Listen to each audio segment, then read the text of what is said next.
Hello viewers, welcome to Asthana trading school.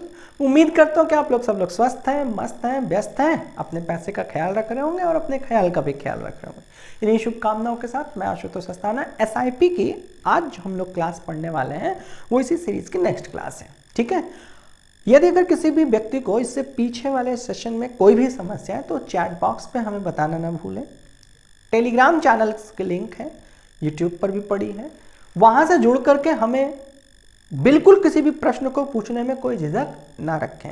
ठीक है, जब हम लोग ये पूरी वीडियो का सेशंस कंप्लीट कर लेंगे, आप सभी लोग को पता है कि एक वीडियो को मैंने ऐसा एल्गोरिथम सेट किया है कि जब तक आप 85% नहीं कंप्लीट करते हैं तब तक दूसरी वीडियो नहीं दिखती।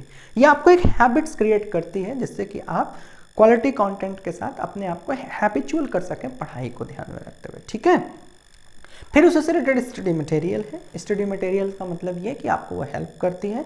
मैंने इंग्लिश और हिंदी इंग्लिश दोनों भाषा में दिया है जिससे कि आप चीज़ों को बहुत आसानी से समझ सकें। उसके बाद हमारा जो नेक्स्ट प्लान है वो असाइनमेंट का है, क्योंकि देखिए किसी भी चीज़ की पढ़ाई के बाद आपको कैसे पता चलेगा कि आपने चीज़ों को बेहतर सीखा है, तो उसके लिए असाइनमेंट देना बहुत ज़रूरी होता है। ठीक है, और उसके बाद हम लोग Q&A पे आएंगे, क्वेश्चन एंड आंसर राउंड पे आएंगे। अगर आपको कोई भी समस्या है तो हम लोग लाइव वेबिनार्स पर जुड़ेंगे। लाइव वेबिनार्स पर हम लोग एक एक करके डिस्कस करेंगे। जैसे जैसे टॉपिक कंप्लीट होगा हर एक टॉपिक से रिलेटेड हम लोग वेबिनार कंडक्ट करेंगे। ठीक है, तो आज हम लोग उसी की सीरीज की अगली क्लास में जो पढ़ रहे हैं वो पढ़ रहे हैं ओपनिंग अ म्यूचुअल फंड कि म्यूचुअल फंड्स को कैसे ओपन किया जाता है। सारी सीरीज को पढ़ते हुए अगली सीरीज है। ठीक है, तो म्यूचुअल फंड को पढ़ने के लिए research and choice, mutual fund and goal setting. देखिए सबसे पहले क्या करना है, आप लोगों को ये समझना है कि भैया म्यूचुअल फंड ओपन तो करने जा रहे हैं। अब ओपन तो करने जा रहे हैं तो सबसे पहला शब्द है रिसर्च। ठीक है, फिर उसके बाद चूज, फिर उसके बाद चुनो। ठीक है, और फिर इसके बाद इस शब्द को बिल्कुल इग्नोर मत करना। क्यों चुनो भाई, हर चीज को हम लोग एक एक करके पढ़ रहे हैं, क्योंकि यहाँ तो हम लोगों को ये करना नहीं है। यूट्यूब की तरह तो है नहीं कि हम लोग को 10 मिनट 15 मिनट में एक वीडियो को पूरा कवर अप करना है। यहाँ तो हम ज़्यादा से ज़्यादा एजुकेशन लेने के लिए आए हुए हैं, एक अच्छी एजुकेशन, एक अच्छी स्टडी करने के लिए आए हुए हैं। तो देखो यहाँ पर मिल करके खुल करके बात करेंगे। ठीक है, और जहाँ आपको कोई चीज़ की समस्या आती है नीचे चैट बॉक्स में बताइएगा, जिस भी माध्यम से आप हम लोग को बताना चाहें आप बताइए। ठीक है, रिसर्च, तो देखो रिसर्च करना हम लोग धीरे धीरे सीखेंगे, अभी तो पूरी पूरी क्लास बची हुई है। रिसर्च तो हर दिन करेंगे, एक एक वर्ड्स पे करेंगे, एक एक वेबसाइट्स पे करेंगे, एक एक म्यूचुअल फंड्स पे करेंगे, उसके प्रॉस एंड कॉन्स देखेंगे। ठीक है, उसके ट्रैक रिकॉर्ड्स को देखेंगे, सारी चीज़ों को हम लोग एक एक करके रिसर्च करेंगे। तो रिसर्च तो डेली के वीडियोज़ में आपको मिलेगा। ठीक है, दूसरा है चूज करना। अभी तो हम लोग ये स्ट्रैटेजी बिल्ड कर रहे हैं कि चूज करने का एटीट्यूड क्या होना चाहिए। ठीक है, फिर दूसरे नंबर पे हम लोग सीखेंगे कि चूज कर लिए हैं तो किन बातों का ध्यान रखें। फिर तीसरे नंबर पे देखेंगे चुने कहां से, वो प्लानिंग क्या है, वो फॉर्मूले क्या है। ठीक है, फिर उसके बाद चौथे नंबर पर जाएंगे कहाँ से ढूंढा जाता है, कौन अच्छी वेबसाइट्स हैं, कौन अच्छी बुक्स हैं, कौन हेल्पफुल साइट्स हैं, कौन पॉडकास्ट है, ये सारी चीज़ों के बारे में हम लोग बात करेंगे। ठीक है, तो अभी हम लोग कर रहे हैं research and choose of the mutual fund and goal setting. फिर फाइनली हम लोग बात करेंगे गोल सेटिंग। गोल सेटिंग का मतलब देखो भाई, एक पर्पस बनाना बहुत जरूरी है, क्योंकि अगर आप बिना पर्पस के एंट्री करते हैं तो बिना पर्पस के एंट्री करने का मतलब ये होता है कि किसी दिन अगर आपको कोई भी समस्या कहीं पे देखने को मिली, थोड़ा भी पैसा कहीं से भी कम हुआ, तो जैसे होता है ना कि हम लोगों को कभी भी कोई समस्या आती है तो पहले हम लोग अपना इन्वेस्टमेंट तोड़ देते हैं, अपने घर का गुल्लक पहले फोड़ देते हैं ना। तो उसी तरीके से गोल सेटिंग्स होना बहुत जरूरी, क्योंकि अगर आपने कहा है कि मैं अपने बच्चे के एजुकेशन के लिए ये चीज़ का SIP कर रहा हूँ या इन्वेस्टमेंट कर रहा हूँ या म्यूचुअल फंड में अपने आप को इंट्रोड्यूस कर रहा हूँ, या फिर आपने अपनी लड़की बच्ची की शादी के लिए प्लान कर रखा है, आपने अपना रिटायरमेंट प्लान कर रखा है, आपने डिविडेंड के प्रॉस्पेक्टस से काम कर रखा है, आपने एक रेगुलर इनकम के प्रॉस्पेक्टस से म्यूचुअल फंड को, तो ये सारे फैक्टर्स अलग अलग हैं, सारे टर्म्स अलग अलग हैं, सारी गोल सेटिंग्स अलग अलग हैं, उससे रिलेटेड म्यूचुअल फंड्स अलग अलग हैं। ठीक है, तो भाई गोल सेटिंग्स बनाओ। गोल सेटिंग्स को पर्टिकुलरली क्लियर साउंड्स के साथ लिखो कि किस गोल के लिए आप इस म्यूचुअल फंड की क्लास को अटेंड कर रहे हो। ठीक है, understand your financial goal and risk tolerance. देखो ये नहीं कि आपने चीज़ों को समझा, देखा, सीखा और जो भी पैसा है उसको आपने लगा लिया। अब पता चला थोड़े दिन बाद आपको कहीं से भी कोई समस्या आई, 2,000 रुपये का आपका सेविंग था और आपने 2,000 रुपये लगाना उचित समझा। ये तो गलत है ना माय डियर, क्योंकि 2,000 रुपये अगर आपके पास है तो 2,000 का इन्वेस्टमेंट डायरेक्ट नहीं करना है ना, आपको ये भी देखना है कि आपका फिनेंशियल गोल क्या है, ठीक है, साथ ही साथ आपका रिस्क टॉलरेंस कितना है, मतलब आप कितना बर्दाश्त कर सकते हैं, कब तक अपने आप को रोक कर मैनेज कर सकते हैं, ठीक है, इस चीज को समझिए। दूसरा है first determine which mutual fund, ये शब्द को पकड़िए, which mutual fund you want to invest in, consider your risk tolerance, investment goal and time horizon. 4 शब्द यहां पे आपके सामने इंट्रोड्यूस हुए, चारों शब्द को समझिए। पहला शब्द कहता है कौन सा खरीदें, ठीक है, कौन सा खरीदें, इज इट फाइन। दूसरा कहता है you want to invest in, तो जाहिर तक जब आपने खरीदा तो वहां पे इन्वेस्टमेंट तो हो ही गया, ठीक, अब इन्वेस्टमेंट हो गया, फिर उसके बाद देखिए कहता है रिस्क टॉलरेंस, कितनी देर तक आप उसमें रिस्क ले सकते हैं, कितना रुपए का रिस्क आप मैनेज कर सकते हैं, ठीक है।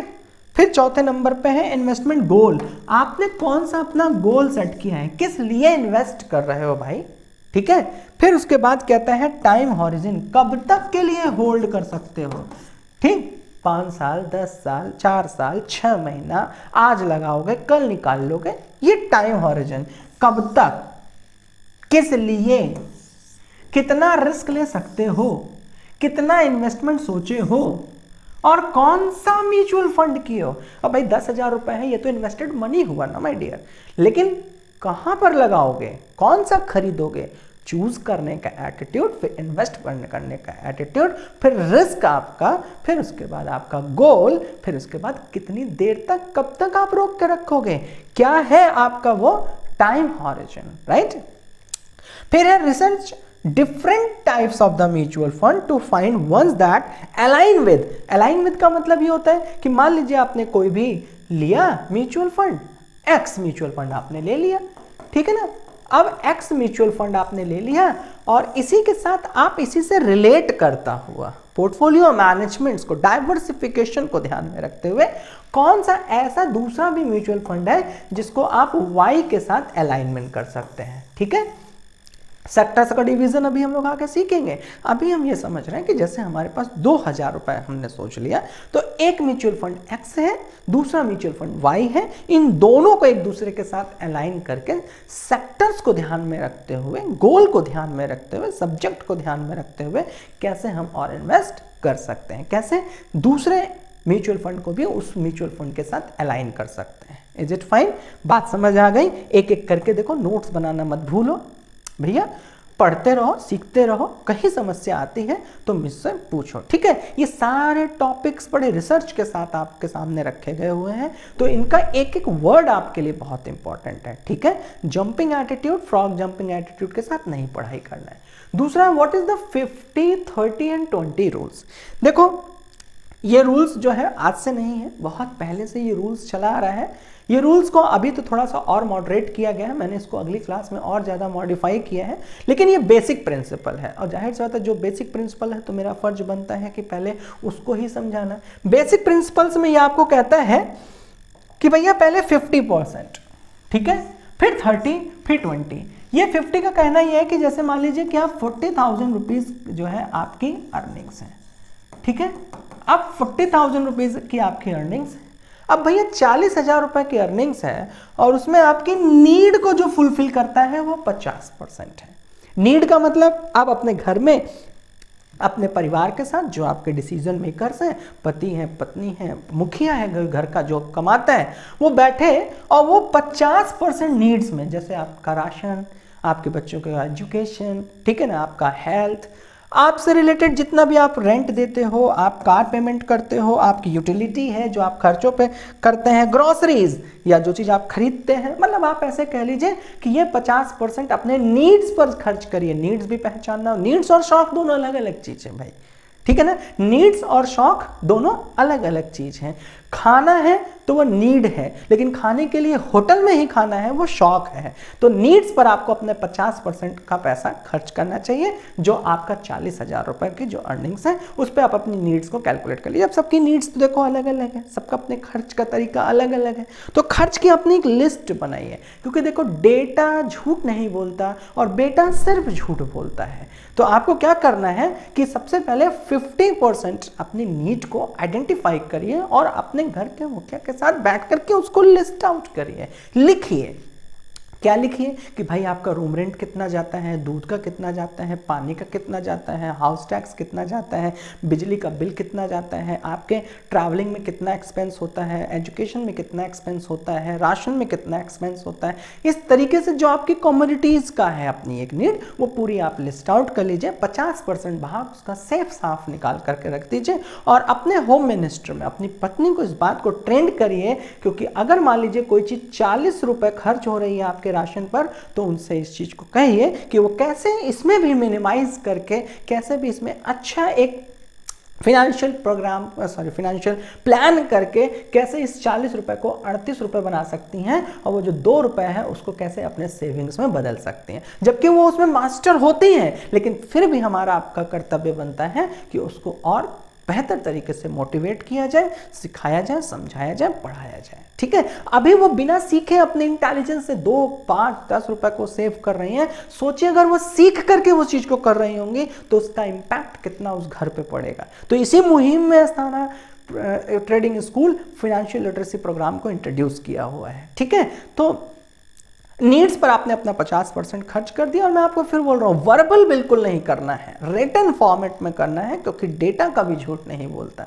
ठीक है, फिर तीसरे नंबर पे है 30% योर वांट्स। देखो नीड अलग चीज है, शौक अलग चीज है। ठीक है, और आप क्या करना चाहते हैं, जैसे आप शॉपिंग पे जाते हैं, वेकेशंस पे जाते हैं, होता है ना कुछ अनचाही चीजें ऐसी होती हैं जिसको इंसान को अपने जीवन जीने के लिए करना पड़ता है। जैसे कपड़ा ही आप ले लीजिए, तो अगर कपड़ा आपको तन ढकने के लिए चाहिए तो वो तो आपकी नीड में हो गया ना, लेकिन आपको 4000 का ब्लेजर चाहिए तो वो आपके शौक में हो गया, वो आपकी वांट्स में हो गया। जैसे घूमने के लिए आप लोग वैकेशन प्लान करते हैं, जो कि बहुत इंपॉर्टेंट हिस्सा है, क्योंकि इससे आपको अलग अलग जगहों के कल्चर के बारे में पता चलता है। ये बहुत इंपॉर्टेंट चीज़ है, लेकिन मिडिल क्लास अपनी सारी रोज़मर्रा की ज़िंदगी में इतना फंसा हुआ है कि वो इन सारी चीज़ों को अवॉइड करता है। लेकिन अगर आप थोड़ा सा भी अपर मिडिल क्लास में जाइए तो वो उन्होंने डिसाइड कर रखा है कि विंटर वेकेशन के लिए हम यहाँ जाएंगे, समर वेकेशन के लिए हम यहाँ जाएंगे। वो एक डेस्टिनेशन को फाइनल करके बैठे होते हैं, प्लानिंग किए होते हैं, क्योंकि उनको सारा फिनांस प्लानिंग आती है ना। लेकिन मिडिल क्लास क्या करता है कि यहाँ होता है ना मियाँ की दौड़ मस्जिद तक। तो हमारा विंटर वेकेशन होता है नानी के यहाँ, हमारा समर वेकेशन होता है दादी के यहाँ, मौसी के यहाँ, लाइक दैट ना।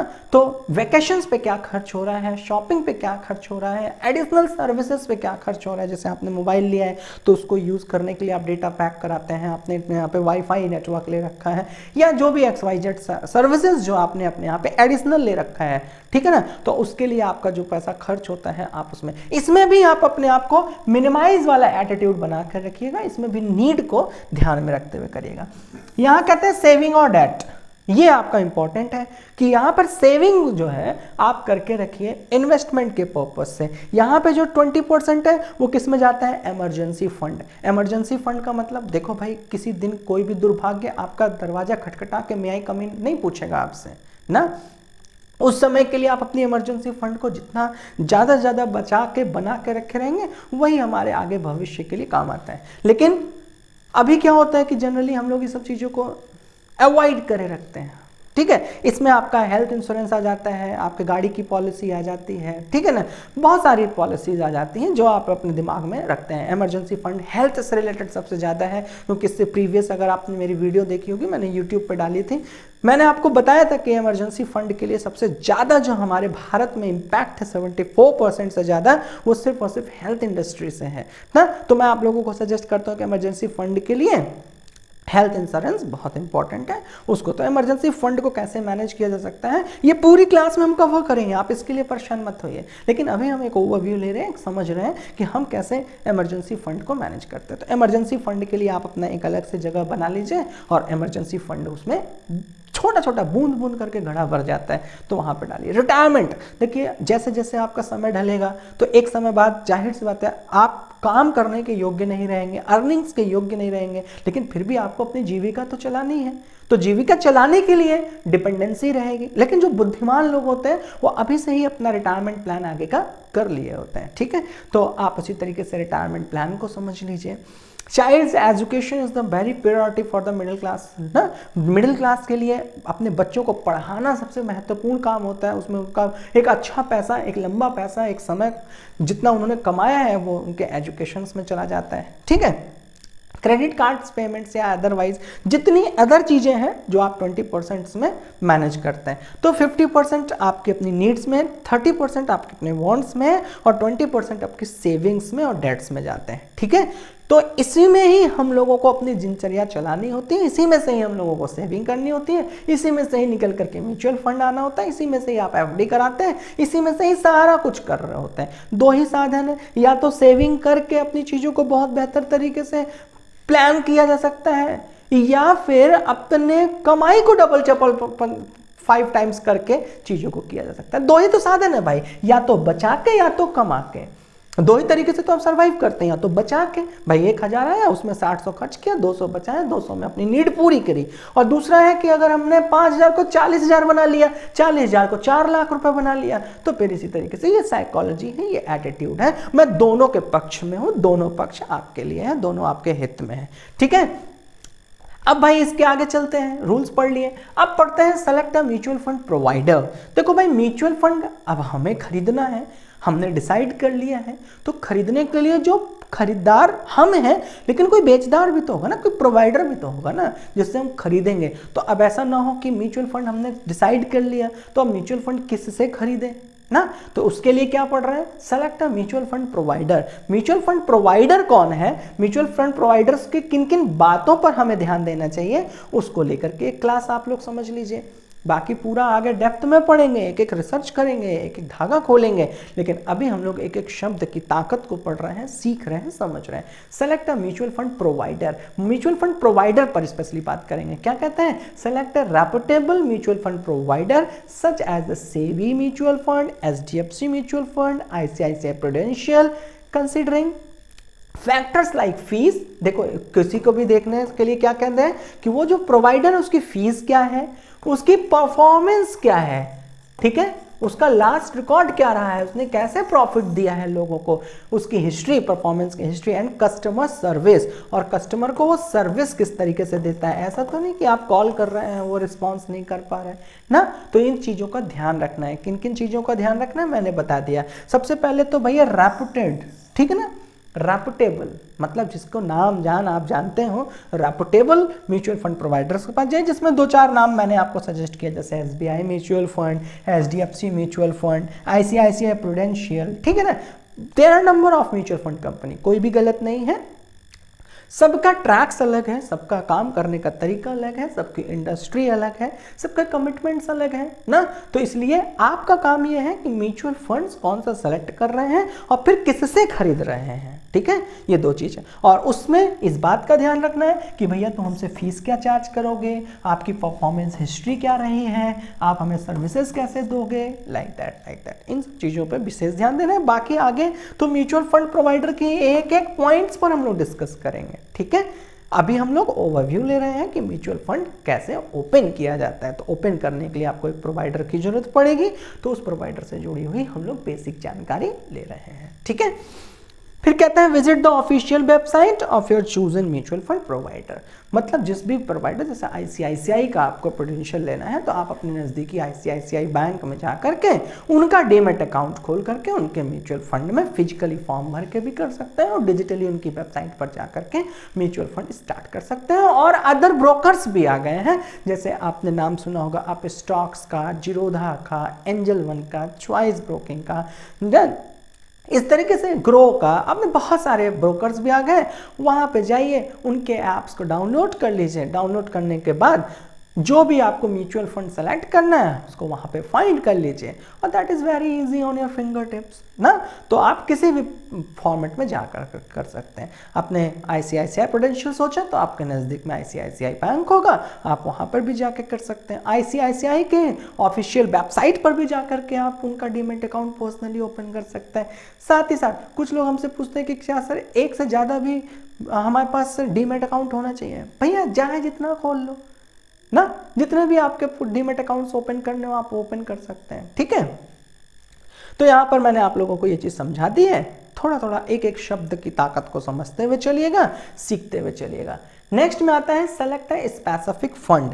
देखो भैया स्पेसिफिक फंड का मतलब होता है कि अब आपने चुन तो लिया भाई कि हमने कौन सा म्यूचुअल फंड लेना है ना, आप प्रोवाइडर के पास चले गए, प्रोवाइडर साहब ने आपको बता दिया, लेकिन आपको ये देखना है कि स्पेसिफिक फंड कौन सा है, ठीक है। Within the chosen company, सबसे पहले हमने जो कंपनी चूज करी, ठीक है। Select a specific mutual fund that fits your investment and goal. बार बार देखो शब्द निकल कर आता है, fits your investment and goal and risk. एक चीज और यहां पर जोड़ लो, दैट इज टाइम हॉरिजन, ठीक है। क्या चीज समझ आया कि भैया चूज एन कंपनी, उस कंपनी को चूज कर लो my dear. Fits your investment goal, वो आपके इन्वेस्टमेंट गोल में फिट होता हो। अब ये नहीं कि उसका गोल सब्जेक्टिव अलग है, आपका अलग है ना। तो जो आपके इन्वेस्टमेंट्स गोल में फिट्स होता हो, आपके रिस्क प्रोफाइल के अंदर में आता हो, और टाइम हॉरिजन मतलब कितने समय के लिए आप उसमें इन्वेस्टमेंट करे रखना चाहते हैं। Funds can be categorised based, ये शब्द बड़ा इंपॉर्टेंट है यार, कैटेगराइज्ड बेस्ड, कैटेगरी में होना चाहिए, कैटेगराइज्ड होना चाहिए, एक एक पॉइंट्स बिल्कुल क्लियर लिखे होने चाहिए, ठीक है। On their investments objectives like equity funds, bond funds, balance funds, कौन से फंड में आप अपने आप को इंट्रोड्यूस कर रहे हैं, इन्वेस्टमेंट के लिए सोच रहे हैं, उसके टर्म्स कैटेगरी वाइज आप देखिए, उनसे बोलिए, जिससे भी आप खरीद रहे हैं उनसे बोलिए कि मुझे कैटेगरी बेस्ड आप पूरा बना करके दीजिए कि मेरा एनुअल मेंटेनेंस क्या आएगा, मेरी फीस क्या आएगा, ब्रोकरेज का आप कितना % लेंगे, या जितने भी टर्म्स आते हैं, अभी आगे सब टर्म्स मैं आपको बताने वाला हूँ, लेकिन यहाँ पर आपको चीज़ें समझ आनी चाहिए कि आपकी सारी चीज़ें कैटेगरी वाइज होनी चाहिए। जब आप स्पेसिफिक फंड में जाइए तो पहले कंपनी को ध्यान रखिए, फिर वो आपके फिट्स होते हो इन्वेस्टमेंट्स में वापसली, फिर आपका रिस्क बिल्कुल ठीक होना चाहिए, आपको मैच करना चाहिए, आप रिस्क लेने लायक होने चाहिए। टाइम हॉरिजन, एक अच्छा टाइम क्या है, कितने समय तक के लिए आप उसमें बने रहना चाहते हैं, और साथ ही साथ जितने भी आपके चार्जेस हैं या जिस भी आप म्यूचुअल फंड में मुझे इंट्रोड्यूस कर रहे हो वो पूरी कैटेगराइज्ड बेस्ड होनी चाहिए। मुझे कैटेगरी के हिसाब से आप बताइए कि मेरा पैसा किस जगह पर लगा हुआ है। Is it fine? ये इंपॉर्टेंट फैक्टर है, आप इन सब चीज़ों पे ध्यान देते रहिए, एक एक पॉइंट्स को स्क्रीनशॉट्स भी लेते रहिए। नोट्स आपके साथ रखी हुई है, नोट्स में भी पूरी चीज़ें मैंने बना के दी हैं, आप नोट्स भी पढ़ लीजिएगा, ठीक है। लाइव वेबिनार सेशन सही है, नीचे चैट बॉक्स में मुझे बताइएगा, कहीं पे कोई समस्या आती है तो हम लोग उस पर भी बातचीत कर लेंगे। ओपन एन अकाउंट, देखो भैया अब आपने निर्धारित कर लिया कि आप म्यूचुअल फंड में डिसाइड कर चुके हैं, जाना है, कौन सा म्यूचुअल फंड लेना है ये समझ में आ गया, प्रोवाइडर के पास चले गए, डीमेट अकाउंट खुलवा लिए, डीमेट अकाउंट खुलवाते समय किन बातों को ध्यान देना है वो पढ़ लिए, अब कहते हैं ओपन एन अकाउंट। चलो भैया मैं समझ गया, आपने सब कुछ मुझे कैटेगराइज करके दे दिया, अपना फीस, अपनी स्ट्रैटेजी, अपनी प्लानिंग, अपना आपका परफॉर्मेंस हिस्ट्री, ये सब मैंने देख लिया, सारे दस्तावेज समझ आ गए, चलो भैया अब मेरा अकाउंट खोल दो। यहाँ से क्या चीज़ हो गई? ओपन अकाउंट, मतलब आप हमारा अकाउंट जो है वो ओपन कर दीजिए। तो ओपन करने का अकाउंट मैंने अभी 10 सेकंड 20 सेकंड पहले बताया कि आप किसी भी तरीके से अकाउंट ओपन कर सकते हैं म्यूचुअल फंड का, जैसे ICICI प्रूडेंशियल में जाना है, SBI में जाना है, HDFC में जाना है ना, जिस भी म्यूचुअल फंड को आप सेलेक्ट कर रहे हैं, visit the mutual fund companies website. दोनों ऑप्शंस मैंने दिया, या तो कंपनी के वेबसाइट्स पर चले जाइए। अभी आगे की क्लास में अगर किसी भी व्यक्ति को लगता है कि सर मैं ICICI का प्रूडेंशियल्स खरीदने वाला हूं लेकिन मैं वेबसाइट पर जा करके समझ नहीं आ रहा है कि कैसे कैसे हमको, तो माय डियर मुझे नीचे चैट बॉक्स में बताइएगा, हम लोग लाइव सेशंस में आकर के हमें आपको अपनी लैपटॉप के स्क्रीन को शेयर करके पूरा एक एक जर्नी उसमें बता दूंगा, लेकिन आपको उसमें बताना पड़ेगा, ठीक है। और चीज़ें बहुत आसान हो गई हैं। अगर आप इनकी वेबसाइट्स पर भी जाके करते हैं तो भी, या तो फिर आप इनसे कस्टमर केयर से सपोर्ट ले लीजिए, या फिर आईसीआईसीआई, जैसे मान लीजिए आपने चुना तो आईसीआईसीआई बैंक आपके नज़दीक में कोई शाखा होगी, आप वहाँ पर जाइए, वहाँ के आरएम से मिलिए, वहाँ के फाइनेंशियल एडवाइजर से मिलिए, वो आपके सारे चीज़ों को ओपन कर देगा। और सारे टर्म्स तो मैंने आपको बता दिया कि किन किन बातों पर ध्यान देना है, क्या क्या पूछना है, तो वो सारी चीज़ों को समझ लीजिए और अपनी चीज़ों को ओपन कर लीजिए। तो पहला ऑप्शन क्या हुआ कि आप नियर में शाखा में जाकर के उनसे पर्सनली उनका डीमैट अकाउंट ओपन करवा सकते हैं। दूसरी चीज़ क्या समझ में आई कि यहाँ पर हम लोग ये देख सकते हैं कि कंपनी की डायरेक्ट वेबसाइट पर चले जाइए और डायरेक्ट वेबसाइट पर जाने के बाद भी आप काम कर सकते हैं। ठीक है ना, वेबसाइट पर भी जाइए। प्रोवाइड पर्सनल इंफॉर्मेशन, ठीक है, including your name, address, social securities and number. देखो भैया, फॉर्म भरने में जल्दीबाजी नहीं करनी है, ठीक है। ये नहीं कि आपको रैंडम आपने डिसीजन लिया और स्टार्ट कर लिया, ठीक है। पूरा दस्तावेज घर लेकर आइए, नाम भरना है, नॉमिनी किसको बनाना है, क्या इन्वेस्टमेंट की स्ट्रैटेजी है, क्या प्लानिंग है, कितना इन्वेस्ट करोगे, कितने समय तक बनाए रखोगे, ये सारा प्लान कर लीजिए। फिर उसके बाद जब अकाउंट ओपन करने लगेगा तो अपना नाम बिल्कुल क्लियरली, अपना एड्रेस बिल्कुल क्लियरली, अपना कम्युनिकेशन बिल्कुल क्लियरली, अपना नॉमिनी बिल्कुल क्लियरली, सिक्योरिटी से रिलेटेड जितने दस्तावेज हैं बिल्कुल क्लियरली आप अपने पास रख लीजिएगा। Employment information and financial details, ये जितनी भी उससे रिलेटेड सारे दस्तावेज हैं उसको देखिए समय निकाल के 10-10 मिनट, 5-5 मिनट, 15-15 मिनट अगर आप उसको पेंसिल से पढ़ भी रहे ना तो इसमें बुराई नहीं है, क्योंकि वो चीज़ें आपकी हैं और मुझे लगता है कि आपको पढ़ना चाहिए, ठीक है। लेकिन आज थोड़ा सा जो डेटा कहता है वो ये कहता है कि थोड़ी रीडिंग स्किल्स लोगों की कमज़ोर हो गई है, लेकिन मैं कह रहा हूँ भैया पढ़ना तो पड़ेगा, सीखना तो पड़ेगा, ठीक है, नहीं तो आप उतने ही रिस्क में जाओगे। कहता है सेटअप योर इन्वेस्टमेंट। अब भैया डीमैट अकाउंट खुल गया, ठीक है ना, सारी चीज़ को जानकारी ले लिया। अब कहता है setup your investment amount and mode. भाई सिंपल सी लॉजिक है कि अगर आपने कोई चीज़ खरीद लिया, अब आपका डीमैट अकाउंट ओपन हो गया, सारा एक एक टर्म्स तो आप सीखते हुए आए हैं।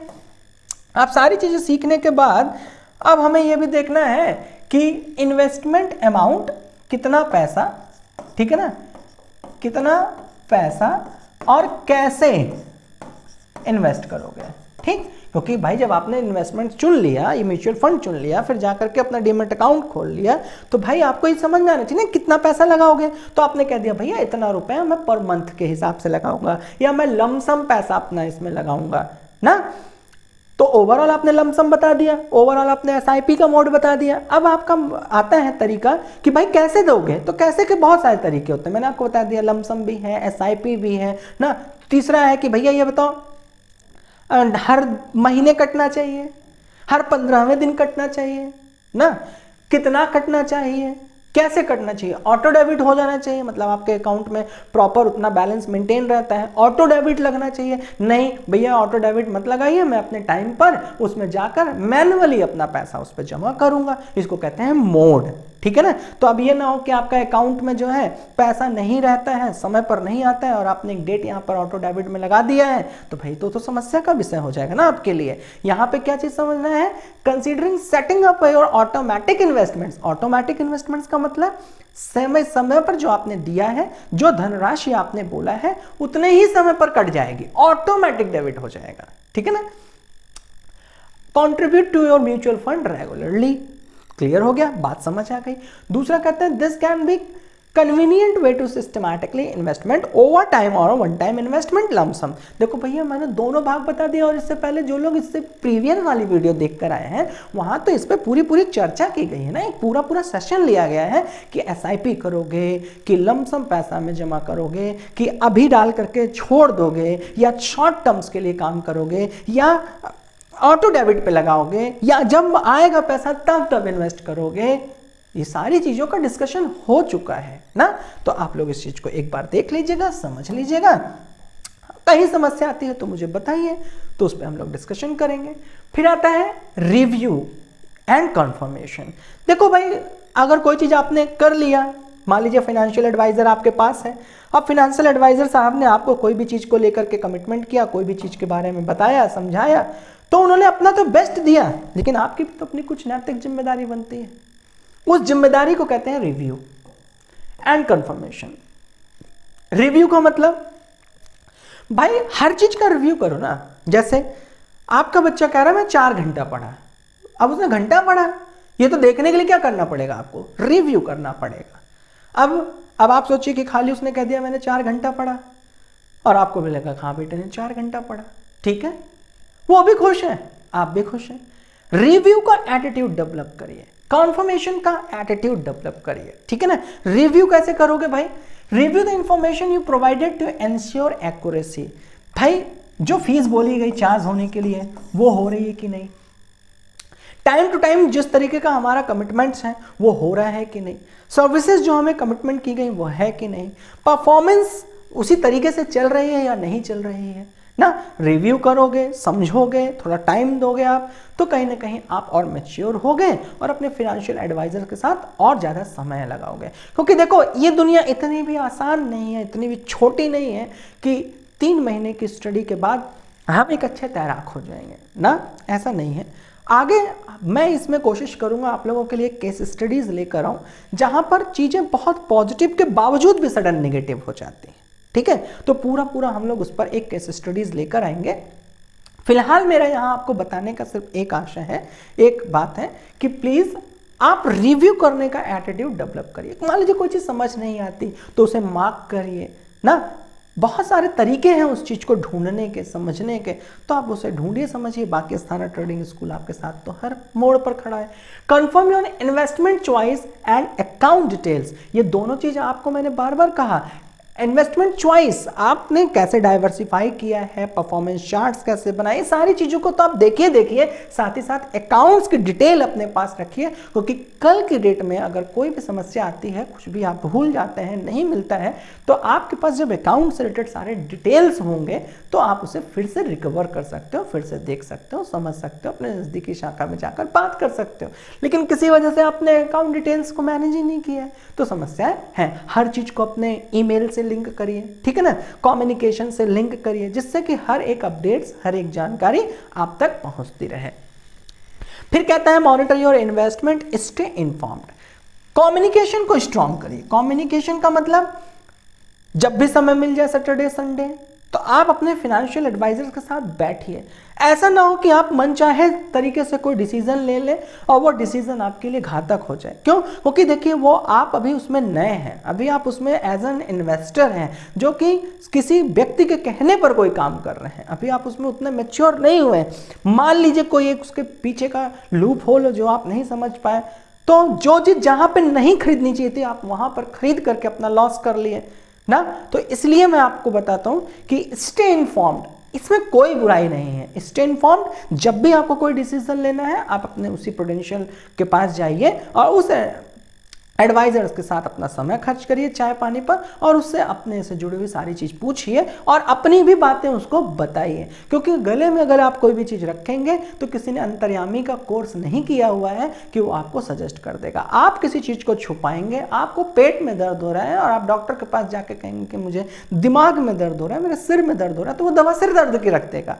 तो इसलिए स्टे इन्फॉर्म्ड, मतलब उसको भी इन्फॉर्म करिए जो आपका एडवाइजर है, और कीप इंफॉर्मेशन, और अपने भी इंफॉर्मेशन को अपने साथ रखिए। कम्युनिकेशन को अच्छा बिल्ड करिए, ठीक है ना। रेगुलरली रिव्यू करिए, हर एक सप्ताह में 10 दिन में 5 दिन में बैठकर अपने म्यूचुअल फंड का एक रिव्यू करिए कि पहले क्या किया, आज क्या किया, अगले समय क्या करने वाला है और मैं इसमें कितना इन्वेस्टमेंट कर सकता हूँ, ठीक है। ये आपको हेल्प करती है लर्निंग्स को बढ़ाने में, ठीक है। जितना आप पूछते हैं उतना सीखते हैं, ठीक है।